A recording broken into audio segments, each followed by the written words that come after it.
देखिए, displacement x of a particle moving in one dimension under the action of a constant force is related by to the time t by the equation this.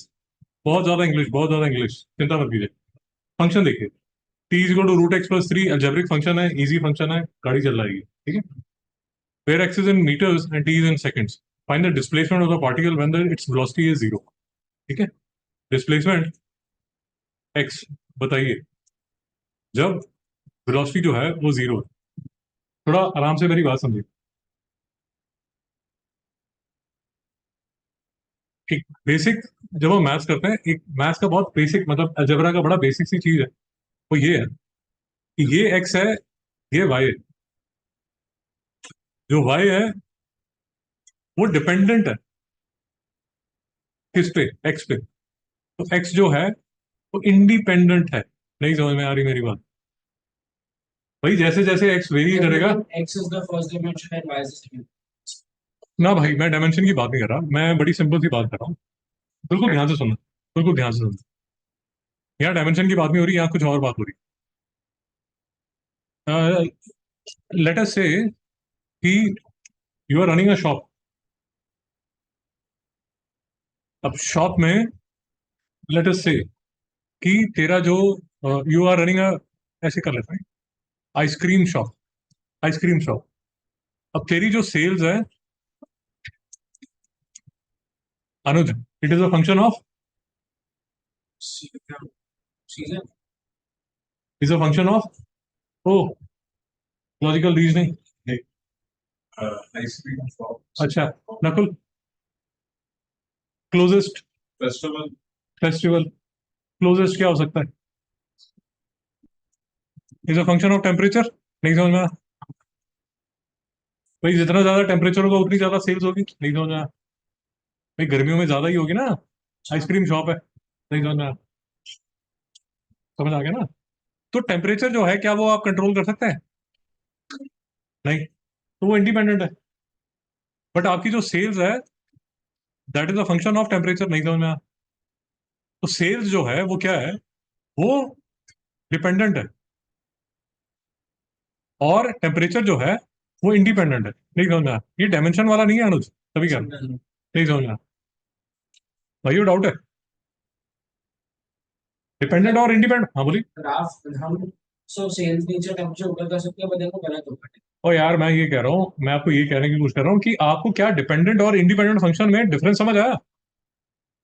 कोई example बना के, तीनों example मुझे बना के बताइए जिसमें एक चीज डिपेंडेंट है और दूसरी इंडिपेंडेंट है। 2 मिनट ले लीजिए।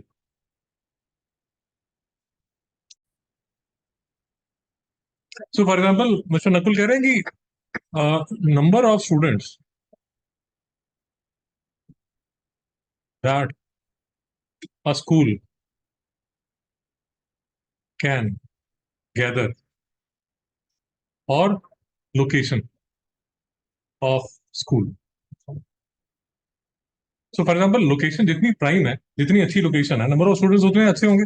आपने बॉम्बे से बाहर जाके खोल लिया, वहाँ स्टूडेंट्स कम ही होंगे, अनलेस एंड अनटिल बहुत ही ब्रिलियंट स्कूल है। नहीं समझ में आया? सो फॉर एग्जाम्पल आजकल वोटिंग चल रही है, तो voting is again a function of temperature. तो व्हाट भारत सरकार इज थिंकिंग इज कि यार ये जो जून में वोटिंग होती है इसको थोड़ा कंफर्टेबल एक जगह पे किया जाए, कंफर्टेबल मंथ में की जाए, ताकि जून में वोटिंग ना हो, क्योंकि गर्मी बहुत ज्यादा होती है, वोटिंग फिर कम हो जाती है। नहीं समझ में आया? कोई सिंपल एग्जाम्पल आया दिमाग में? Fire is, fire is function of fuel. चलिए, ये भी सिंपल समझ आया ना? तो एक इंडिपेंडेंट होता है यार, एक डिपेंडेंट होता है, इसमें फर्क तो समझ आ गया ना? तो याद रखिए, हमेशा जब भी कैलकुलस आप करते हैं तो आप जो भी रखते हैं y is equal to F x जो है, उसमें जो y है वो डिपेंडेंट होता है, और जो x है वो इंडिपेंडेंट होता है। नहीं समझा? तो आप जब लिखते हैं कि जो डिस्प्लेसमेंट है वो T cube plus three T square है, तो बेसिकली आप ये कहने की कोशिश कर रहे हैं कि जो डिस्प्लेसमेंट है it is a function of time.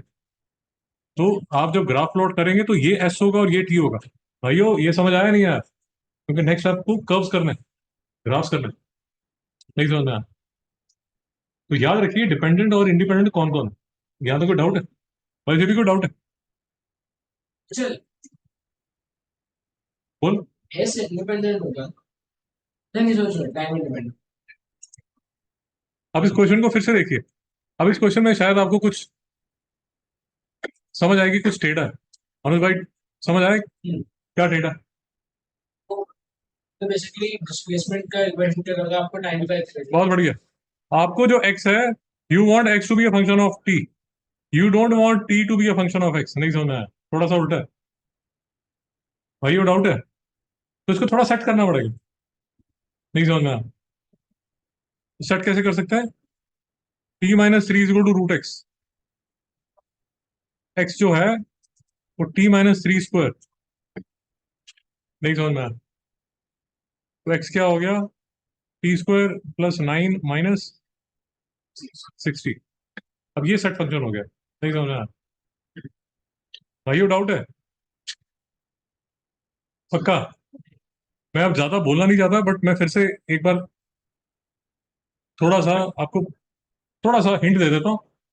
चक्कर क्या है, यूट्यूब में ये मैं डाल देता हूँ ये सोच के कि शायद कोई देखेगा नहीं, बट कोई दो तीन लौंडे 3 साल बाद देखते हैं, फिर नीचे गंदी माँ बहन की पक पक करके गालियां निकालते हैं।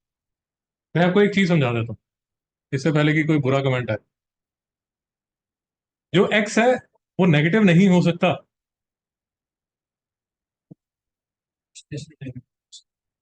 डिस्प्लेसमेंट नहीं हो सकता। बट ये जो है ना, ये क्वाड्रेटिक का जो फंक्शन है वो ऐसा होता है। इसमें एक कंडीशन है, आपको नहीं भी समझ आ रहा चलेगा, कोई प्रॉब्लम नहीं। ये उस कमेंट लिखने वाले के लिए जो कि नीचे गंदी गालियां डाल देते हैं, तो मैं अभी इसको क्लियर कर देता हूँ। तो यहाँ पर ये कंडीशन होगी कि जो एक्स है, सिर्फ पॉजिटिव। एक्स जो है वो पॉजिटिव साइड रहेगा, तो एक्चुअली एक्स जो है वो पॉजिटिव ही रहेगा। हाँ ठीक, ठीक चलेगा, पॉजिटिव ही रहेगा, ठीक है कोई प्रॉब्लम। यार ठीक है ना? ठीक है। तो ये एक, जब आप फंक्शन को मॉडिफाई करते हैं तो एक याद रखिए, उसकी जो डोमेन रेंज है वो ना चेंज हो जाए। वो क्या होता है, छोड़िए गोली मारिए जो भी है, ठीक है, वो उसके साथ उंगली मत कीजिए। उसका जो करेक्टरिस्टिक है उसको चेंज मत कीजिए।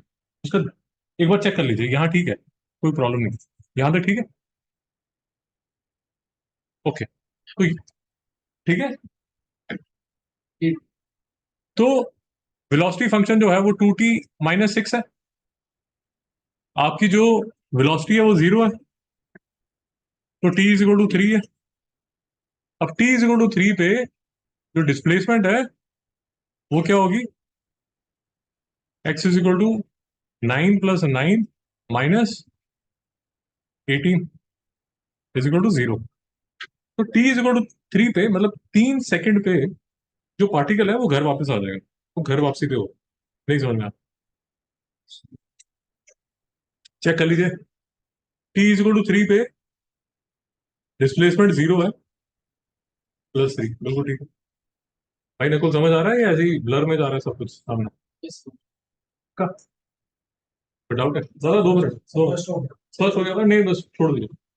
हाँ, प्लॉट करूँ सर? हाँ बस। सर मैंने क्या किया था, हाँ टी का फंक्शन दिया है dt बाई dx किया, हाँ, उसका फिर रेसिप्रोकल किया, वो पता नहीं तो क्या करता रहता। ये समझ आ गया जो कि 1 अपॉन dt बाई और dx। नहीं नहीं नहीं नहीं, वो सब नहीं याद है, ठीक है, तो डाउट है। तो अब जरा बात समझिए x जीरो ही आया था, x जीरो ही आया था। मिस्टर नकुल, एक बात समझिए। ये जो पीडीएफ में जितने भी क्वेश्चंस है, ये पीडीएफ के जितने भी क्वेश्चंस हैं, मैं पीडीएफ आपको भेजूंगा, आप कर पाएंगे? नहीं समझना? नहीं कर पाए तो एटलीस्ट 70 to 80% कर पाएंगे, आपको तकलीफ नहीं है। यहाँ तक बात समझ आ गई?